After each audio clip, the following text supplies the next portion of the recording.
মেসাব কয়েকজনরে যখন আমরা 8-10 জনরে জমা করাইছি কোরআন শরীফ খতম করার লগে, তখন টান রে কিলা খুশ করা যায় ওখানেও চিন্তা করতাম। টান যখন অতখান কষ্ট অবলম্বন করছন, তো টান কিরকম বেশি খুশ হইবা। তো ও কথাটা আমরা সমাজের মানুষে বুঝতে পারি না। আমরা আকলের মধ্যে তো কমি। আমরা কখনো বুঝি না যে একজন মেসাবরে যদি সয় আমি বেশ করি ঠেকা দিলাই, তখন ও ঠেকা দিতানো হরুতা মরুতা ফড়াইবার লগেও, স্কুলও ফড়াইবার লগে, মসজিদও ফড়াইবার লগে, বা পারিবারিক যত যাতে ঔষধপত্র খরচ আছে অর্থাৎ এই ঠেকাটা লাইন ব্যয় করতে পারবা।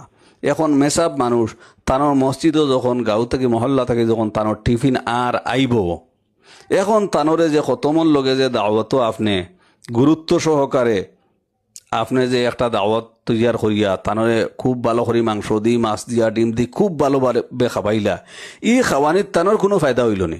কিন্তু লাস্ট পর্যন্ত দেখা যায় আপনি খতমও দিছন টাকা 3,000 বা 2,000 মাত্র, আর আপনার খানির পিছনে গেছে খরচ 8,000 টাকা, 10,000 টাকা।